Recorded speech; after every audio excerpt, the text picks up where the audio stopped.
Hi hello ನಮಸ್ತೆ friends. ಚುನಾವಣೆಗಳು ನಡೀತಾ ಇರುತ್ತೆ, ಸರ್ಕಾರಗಳು ಬದಲಾಗ್ತಾ ಇರುತ್ತೆ. ರೀಸೆಂಟ್ ಆಗಿ 4 ರಾಜ್ಯಗಳು ಹಾಗೂ 1 ಕೇಂದ್ರಾಡಳಿತ ಪ್ರದೇಶದಲ್ಲಿ ಚುನಾವಣೆ ನಡೆದು ಫಲಿತಾಂಶ ಬಂದಿರುವುದು ನಿಮಗೆ ಗೊತ್ತೇ ಇದೆ. ಇದರ ಬೆನ್ನಲ್ಲೇ ಸಾಕಷ್ಟು ಇಂಟ್ರೆಸ್ಟಿಂಗ್ ವಿಚಾರಗಳು, ಹೊಸ ಲೀಡರ್ಗಳು, ಸಾರ್ವಕಾಲಿಕ ಬದಲಾವಣೆಗಳು ಎಲ್ಲವೂ ಆಗ್ತಾ ಇದೆ. ಈ ಹೊತ್ತಲ್ಲಿ ಕರ್ನಾಟಕದಲ್ಲೂ ಕೂಡ ಸಿಎಂ ಸಿದ್ದರಾಮಯ್ಯ ಹೆಸರು ಮುನ್ನೆಲೆಗೆ ಬಂದಿದೆ. ಕೇರಳ ಚುನಾವಣೆ ಎಫೆಕ್ಟ್ನಿಂದ ಕರ್ನಾಟಕ ಸಿಎಂ ಹೆಸರು ಚಾಲ್ತಿಗೆ ಬಂತು ಅನ್ನೋದು ಕುತೂಹಲಕಾರಿ ಅಂಶ.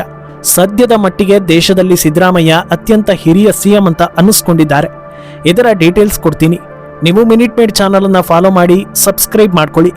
ಕೇರಳ ವಿಧಾನಸಭಾ ಚುನಾವಣೆಯಲ್ಲಿ LDF ಸೋತ ಹಿನ್ನೆಲೆಯಲ್ಲಿ 80 ವರ್ಷದ ಪಿಣರಾಯಿ ವಿಜಯನ್ ಮುಖ್ಯಮಂತ್ರಿ ಸ್ಥಾನಕ್ಕೆ ರಾಜೀನಾಮೆ ಕೊಟ್ಟಿದ್ದರಿಂದ ಕರ್ನಾಟಕದ 78 ವರ್ಷದ ಸಿದ್ದರಾಮಯ್ಯ ಅವರು ಈಗ ದೇಶದ ಅತ್ಯಂತ ಹಿರಿಯ ಮುಖ್ಯಮಂತ್ರಿ ಆಗಿದ್ದಾರೆ.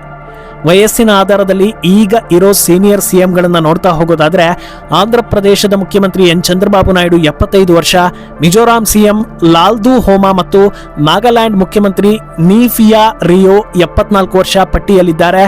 ಅರುಣಾಚಲ ಪ್ರದೇಶದ ಮುಖ್ಯಮಂತ್ರಿ ಪೆಮಾ ಖಂಡು ದೇಶದ ಅತ್ಯಂತ ಕಿರಿಯ ಮುಖ್ಯಮಂತ್ರಿಯಾಗಿದ್ದಾರೆ. ಅವರಿಗೆ 46 ವರ್ಷ ವಯಸ್ಸಾಗಿದೆ. ಸಿದ್ದರಾಮಯ್ಯ 1983ರಲ್ಲಿ ಮೊದಲ ಬಾರಿ ಶಾಸಕರಾದರು. ಆ ವೇಳೆ ಅವರಿಗೆ 36 ವರ್ಷ. ಅಂದಿನಿಂದ ಅವರು ಸಚಿವ, ವಿರೋಧ ಪಕ್ಷ ನಾಯಕ ಮತ್ತು ಈಗ 2 ಬಾರಿ ಸಿಎಂ ಸೇರಿದಂತೆ ಹಲವು ಹುದ್ದೆಗಳನ್ನು ಅಲಂಕರಿಸಿದ್ದಾರೆ.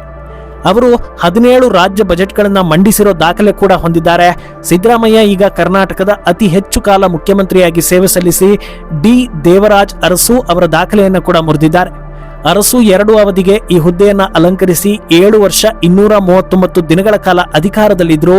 2013ರಿಂದ 2018 ತನಕ ಪೂರ್ಣ ಅವಧಿಯನ್ನ ಪೂರೈಸಿದ ನಂತರ ಸಿದ್ದರಾಮಯ್ಯ ಮೇ 2023ರಿಂದ 2ನೇ ಬಾರಿ ಸಿಎಂ ಆಗಿ ಈಗ ಕುರ್ಚಿಯಲ್ಲಿ ಕೂತಿದ್ದಾರೆ.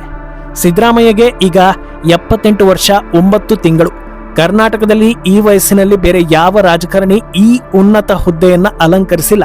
ಬಿಜೆಪಿಯ ಪ್ರಬಲ ನಾಯಕರಾಗಿದ್ದ BS ಯಡಿಯೂರಪ್ಪ ಜುಲೈ 2021ರಲ್ಲಿ ಸಿಎಂ ಸ್ಥಾನಕ್ಕೆ ರಾಜೀನಾಮೆ ಕೊಟ್ಟಾಗ ಅವರಿಗೆ 78 ವರ್ಷ 5 ತಿಂಗಳು ವಯಸ್ಸಾಗಿತ್ತು. 2004ರಲ್ಲಿ SM ಕೃಷ್ಣ ಅವರು ರಾಜೀನಾಮೆ ನೀಡಿದಾಗ ಅವರಿಗೆ 72 ವರ್ಷ ವಯಸ್ಸಾಗಿತ್ತು. JH ಪಟೇಲ್ ಮತ್ತು ಧರಮ್ ಸಿಂಗ್ 69 ವರ್ಷ ವಯಸ್ಸಿನವರಾಗಿದ್ದರು. 1980ರಲ್ಲಿ ಪ್ರಮಾಣ ವಚನ ಸ್ವೀಕರಿಸಿದಾಗ R ಗುಂಡೂರಾವ್ ಅವರು 43ನೇ ವಯಸ್ಸಿನಲ್ಲಿ ರಾಜ್ಯದ ಅತ್ಯಂತ ಕಿರಿಯ ಮುಖ್ಯಮಂತ್ರಿ ಅನ್ನೋ ಖ್ಯಾತಿಗೆ ಪಾತ್ರರಾಗಿದ್ರು. ಸದ್ಯ ರಾಜ್ಯದಲ್ಲಿ ಆಗಾಗ ಈ ನಾಯಕತ್ವ ಬದಲಾವಣೆ ವಿಚಾರ ಮುನ್ನೆಲೆಗೆ ಬರ್ತಾ ಇರೋದನ್ನ ನೋಡ್ತಾ ಇದ್ದೀರಾ. ಸಿದ್ದರಾಮಯ್ಯ ಸಿಎಂ ಆಗಿ 2.5 ವರ್ಷ ಪೂರೈಸಿದ್ದೇ ತಡ ಈ ವಿಚಾರ ಜೋರಾಗಿ ಈಗಲೂ ಕೂಡ ಈ ಸಂಬಂಧ ಚರ್ಚೆಗಳು ಮುಂದುವರಿತಾನೆ ಇದೆ. ದೆಹಲಿಗೆ ಶಾಸಕರು, ಮಂತ್ರಿಗಳ ಓಡಾಟ ನಡೀತಾನೆ ಇದೆ.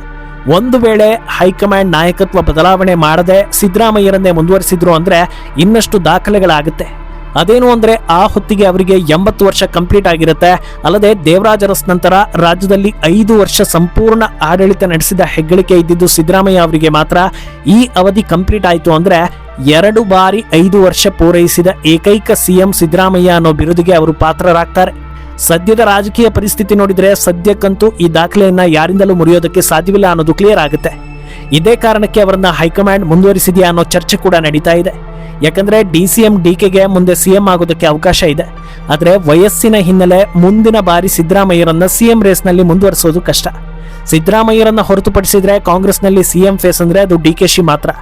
ಅದರಿಂದ ಸಹಜವಾಗಿಯೇ ತಮಗೆ ಒಲಿದು ಬರೋ ಅವಕಾಶವನ್ನ ಈಗಲೇ ಜಟಾಪಟಿ ಮಾಡಿ ಪಡೆದುಕೊಳ್ಳೋ ಯತ್ನ ಬೇಡ ಅನ್ನೋ ಲೆಕ್ಕಾಚಾರ ನಡೆದಿದೆಯಾ ಅನ್ನೋ ಪ್ರಶ್ನೆ ಕೂಡ ಇದೆ.